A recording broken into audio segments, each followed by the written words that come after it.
Ya, Wahyu 3 ayat 20. Nah, kalau kita perhatikan ini, saudara, kan aneh.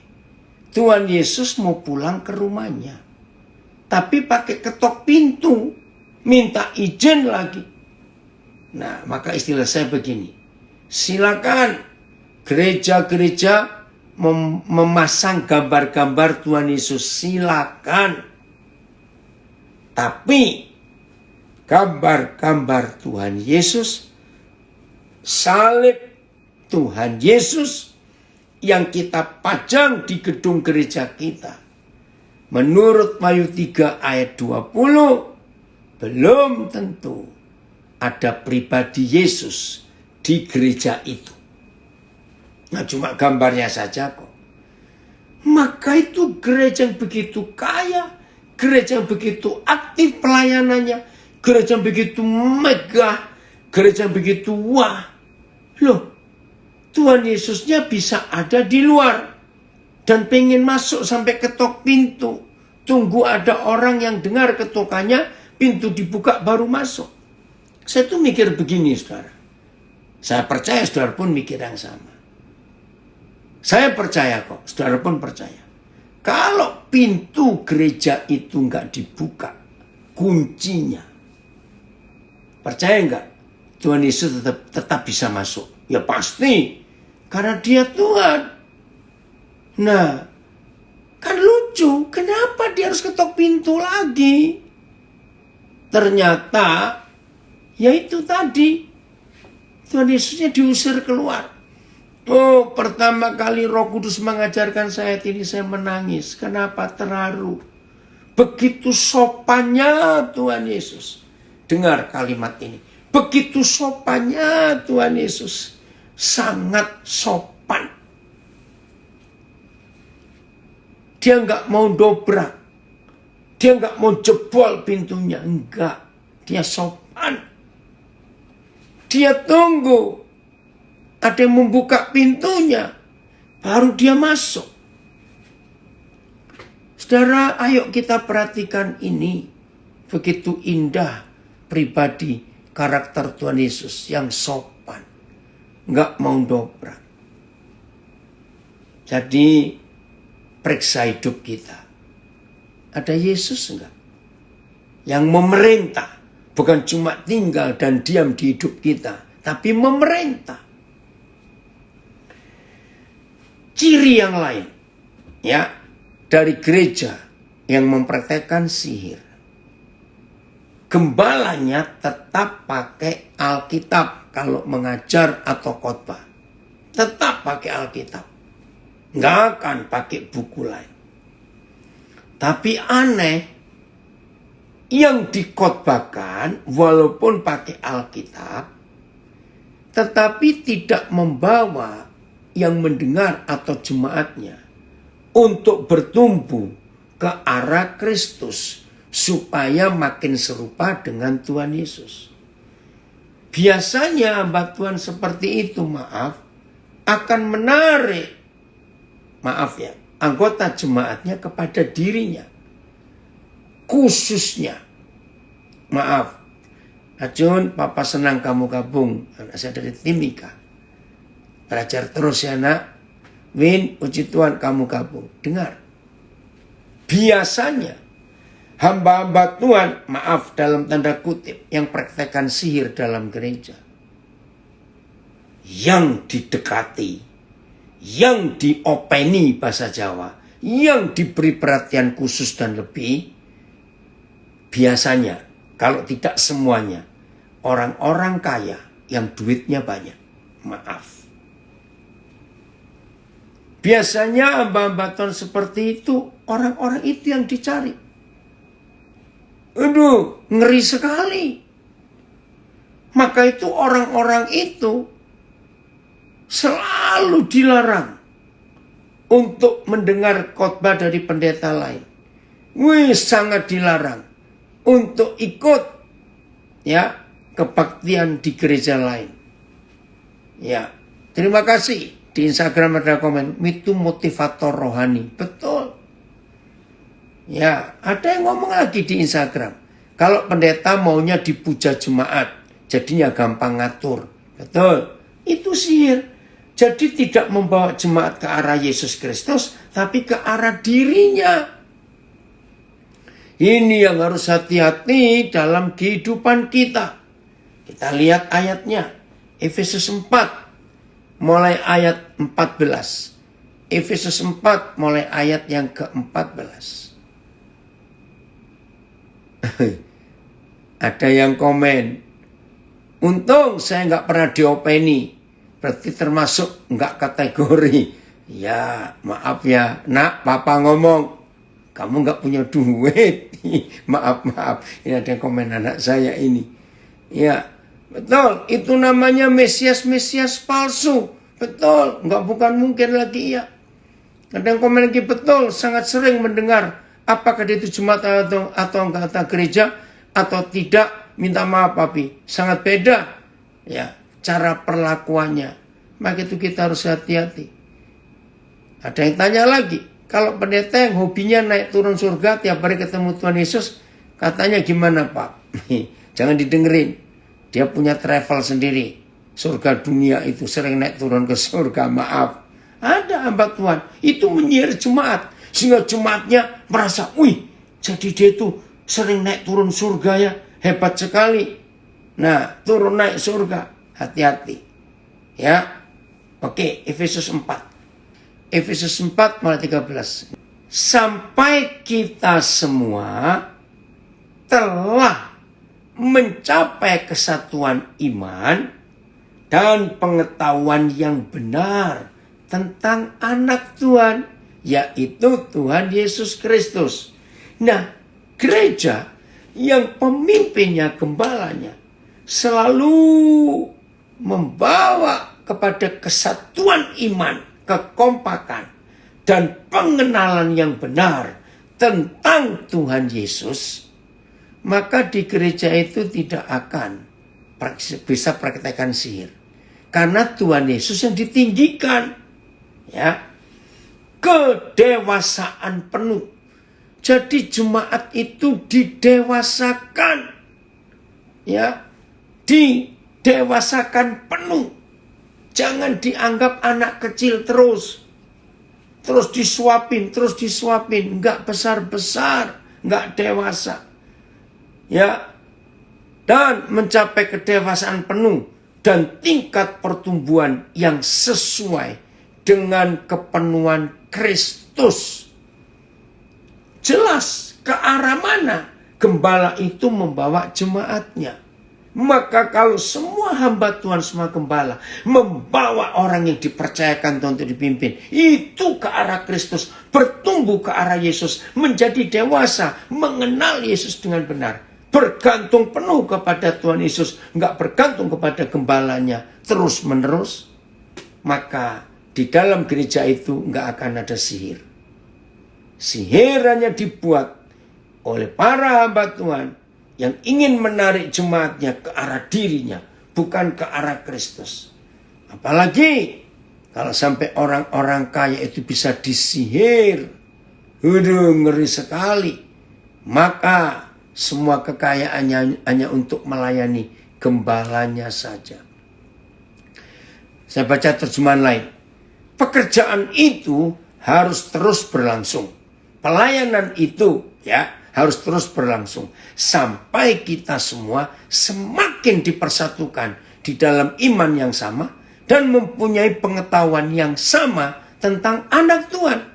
Kita harus menjadi dewasa, terus bertumbuh sampai kita seperti Dia di dalam kesempurnaannya. Jadi saudara, mempraktekkan sihir itu membawa jemaat tersihir sampai enggak bisa ngelihat Yesus, hanya ngelihat gembalanya. Dan tidak dibawa ke arah Kristus, tapi dibawa ke arah gembalanya. Aduh, menakutkan. Oh, ada yang komen lagi di Instagram. Bahkan ada gembala secara belak-belakan bilang, gak boleh dengar pengajaran selain dari yang dia ajarkan. Nah, itu mulai sihirnya berlaku. Disedot, disihir untuk tidak boleh ikut siapa-siapa.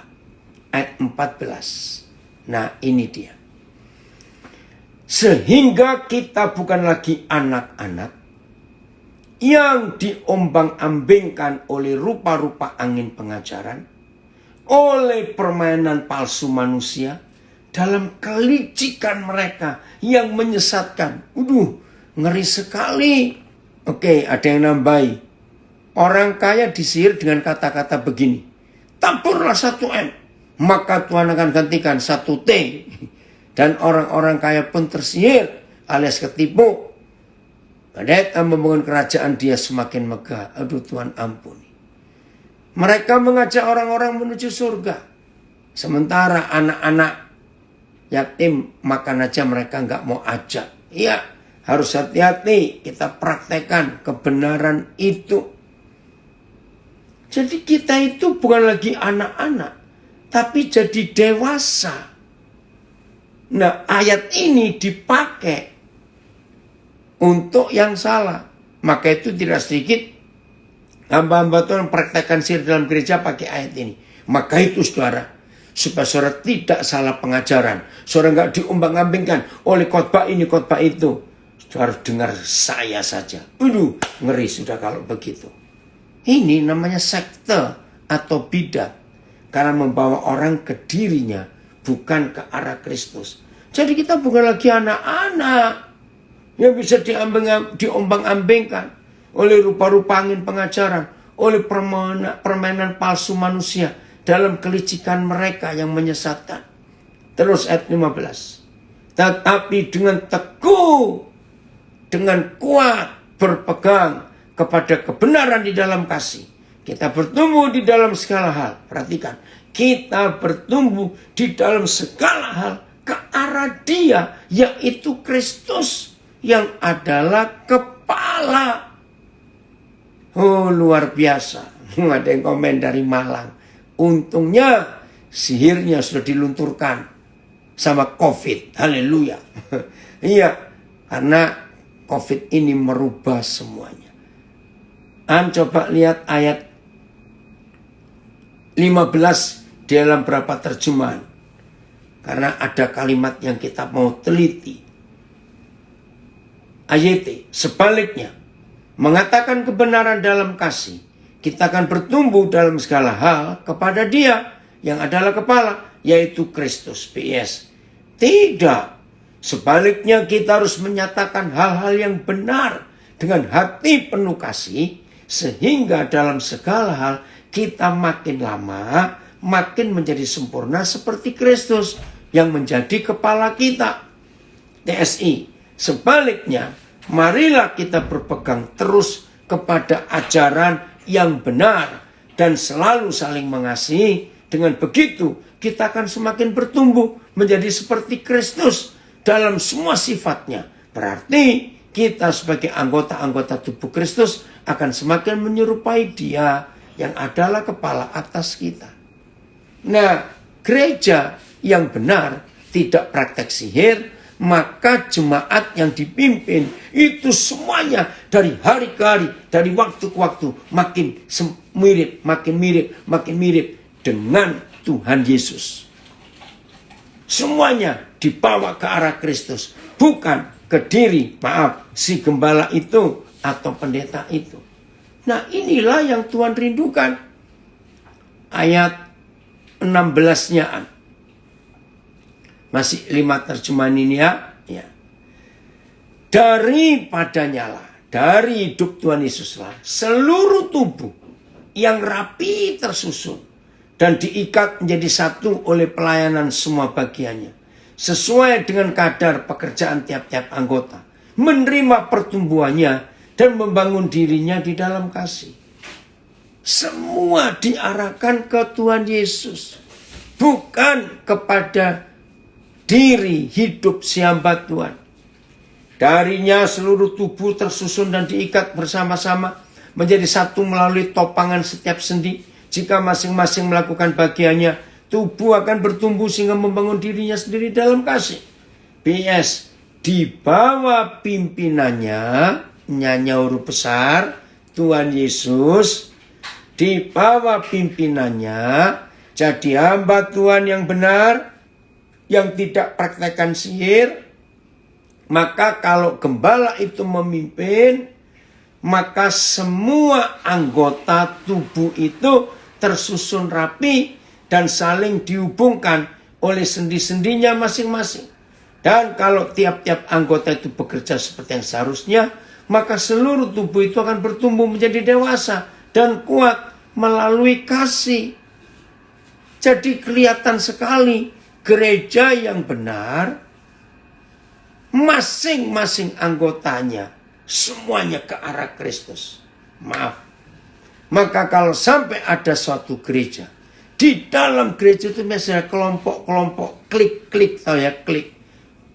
Ini kelompok ini, itu kelompok itu dalam satu gereja. Berarti gembalanya gagal memimpin jemaatnya itu. Ayo semua kita bertumbuh ke arah Kristus, bukan ke arah yang lain-lain. Maka kita nggak akan salah dalam mempraktekkan kebenaran itu. Wih, ngeri sekali. Nah, kembali lagi ke Wahyu 3. Ayat yang ke-15 tadi. Ada satu kata yang menakutkan. Muntah. Ya. Wahyu 3 ayat 16. Ya. Jadi karena engkau suam-suam kuku dan tidak dingin atau panas, aku akan memuntahkan engkau dari mulutku. Jadi karena engkau hangat, tidak panas, tidak ataupun dingin, aku akan memuntahkanmu dari mulutku. PS, itulah sebabnya kalian akan kumuntahkan keluar dari mulutku. TSI. Jadi kalian bisa digambarkan seperti makanan yang suam-suam kuku saja. Tidak dingin juga tidak panas. Maksudku, kalian seperti makanan yang sudah aku rasa, kumuntahkan dari mulutku. Aduh, menyedihkan sekali. Roh Kudus tolong kami. Saudara perhatikan, akhir ini enggak enak dan menyedihkan. Akhir daripada gereja yang mempraktekkan sihir, maka jemaatnya dan hamba Tuhannya akan dimuntahkan dari mulut Tuhan Yesus, dibuang. Wih, ngeri sekali. Ada dua pengertian.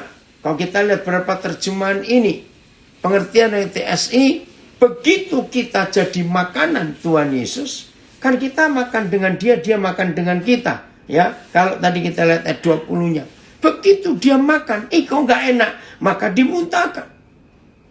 Tapi pengertian yang lain, maaf ini ya, agak jorok, tapi hanya untuk pengertian. Saudara, maaf, yang pernah muntah, kita tahu.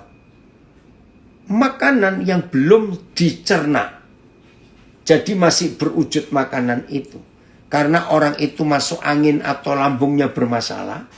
Nah, ketika makanan gak bisa dicerna, gak bisa dilumat, gak bisa dihancurkan oleh lambung, maka harus dimuntahkan. Karena gak berguna buat tubuh. Nah, itu arti kata dimuntahkan oleh Tuhan Yesus. Kita ini harusnya jadi anggota tubuhnya. Tapi ketika kita akan dijadikan anggota tubuhnya, kita melawan. Contoh, ini ilustrasi saja. Nggak ada. Ya. Begini. Oh Tuhan tolong kami.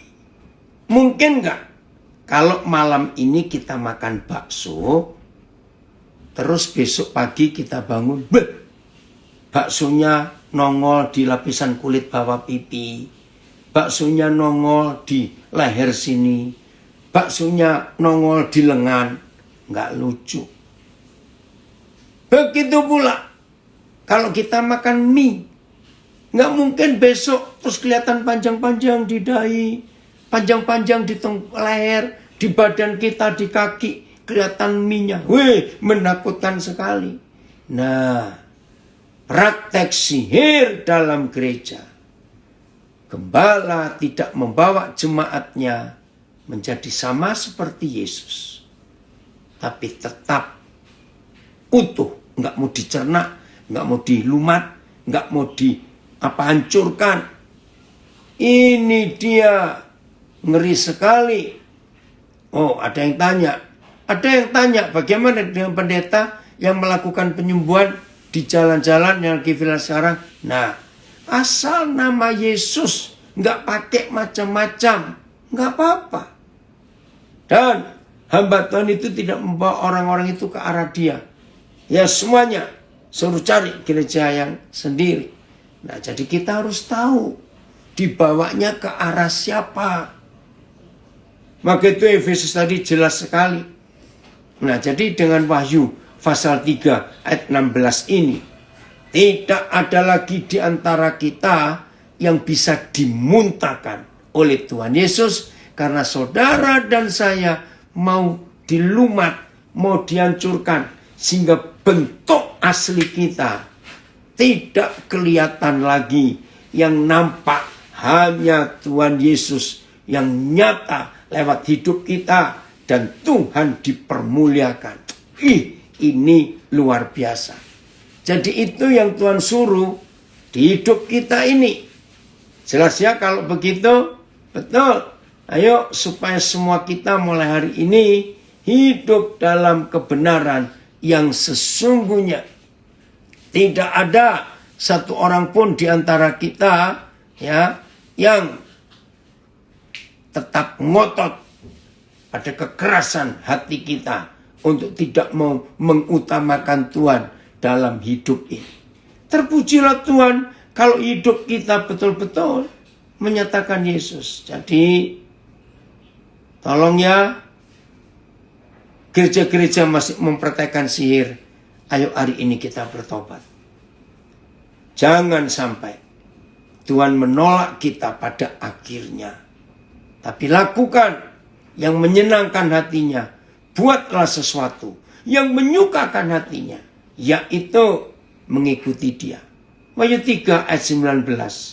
Terpujilah Tuhan kalau kita menerima ayat ini hari ini. Berarti dia masih sayang kita. Jadi kalau ada yang merasa sakit setelah mendengar pengajaran ini, sakit, mungkin marah juga, maaf.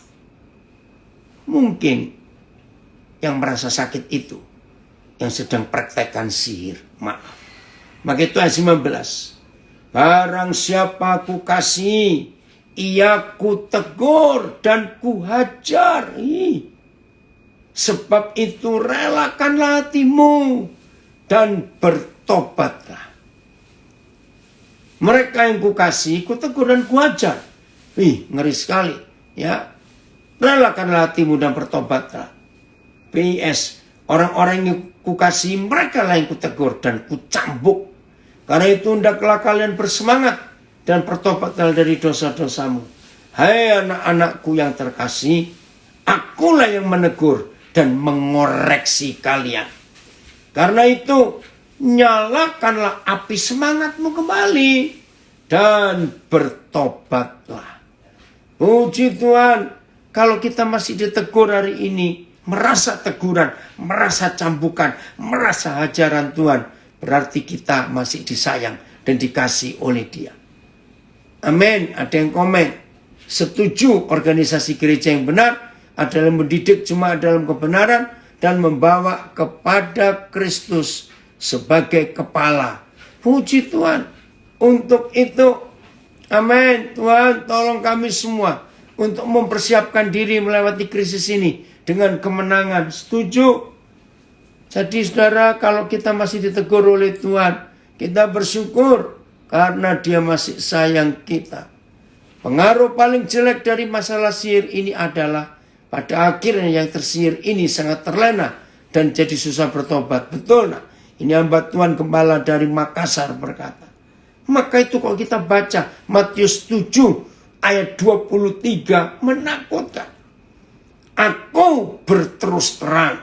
Ya, Matius 7 23. Oke, ini amplified ayat yang ke-19. Those whom I dearly and tenderly love, I tell their faults. Aku nyatakan kesalahannya. And convict, dan mengingatkan. And convince, dan menyatakan. And reprove, dan membuktikan. And chasten, dan mengajarnya. I discipline and instruct them. Aku mendisiplin dan aku menuntun mereka. So be enthusiastic. Jadi bersemangatlah. In earnest. Dengan keseriusan. Api yang membara dengan satu tujuan. Bertobatlah dalam pikiran dan sikapmu. Ini amplified. Ya. Gereja yang benar. Gereja yang memuridkan. Amin. Untuk dibawa ke arah Kristus. Bukan gereja yang meninabobokan jemaat. Itulah yang Tuhan inginkan. Oke? Ayat 23 Matius 7. Pada waktu itulah aku akan berterus terang kepada mereka. Dan berkata, aku tidak pernah mengenal kamu. Enyalah daripadaku kamu sekalian pembuat kejahatan. TSI. Tetapi pada waktu itu dengan terus terang. Aku akan menjawab mereka. Hai kamu semua yang melakukan kejahatan. Kok kejahatan? Saudara nanti lihat. Mereka ini pembuat mujizat demi nama Tuhan. Mereka itu bernubuat demi nama Tuhan. Mereka itu mengusir setan-setan demi nama Tuhan. Tetapi Tuhan Yesus berkata, kamu pembuat kejahatan. Pergilah dari hadapanku. Aku tidak pernah mengatakan bahwa kalian adalah sahabatku. Kenapa? Karena praktekkan sihir. Tidak menggunakan kuasa Roh Kudus. Tapi menggunakan kekuatan yang lain. Oh Tuhan tolong kami. Bersihkan kami semua hari ini. Tuhan silakan kau berterus terang sekarang. Jangan tunggu nanti berterus terang kepada kami. Terlambat nanti Tuhan, kami gak mau. Terima kasih. Kalau Papa mengasihi kami, pasti Papa menegur dan mengajar kami. Kami terima Papa. Kami terima. Maka itu hati-hati yang merasa dibiarkan dan didiamkan oleh Tuhan. Hati-hati. Inilah firman Tuhan. Buat kita semuanya. Ayo mulai hari ini kita serius. Ya, serius. Mentaati apa yang Tuhan inginkan atas kehidupan kita. Jadilah gereja yang benar. Jadilah murid Yesus yang sesungguhnya. Ada yang tanya, terus gimana Pi dengan gereja yang lebih banyak menggunakan atribut dalam ibadahnya? Ya kalau kalian di situ cepat keluar saja. Nggak usah lama-lama. Susah kalau mengingatkan si pemimpinnya. Ya susah. Jadi betul tinggal pilih aja. Mamon atau Tuhan. Tidak ada di tengah-tengahnya. Tuhan Yesus memberkati kita semua. Ayo kita semua jadi pelaku firman Tuhan. Hidup hamba-hamba Tuhan, hiduplah dalam pimpinan kuasa Roh Kudus. Tuhan menolong kita untuk hidup benar. Amin.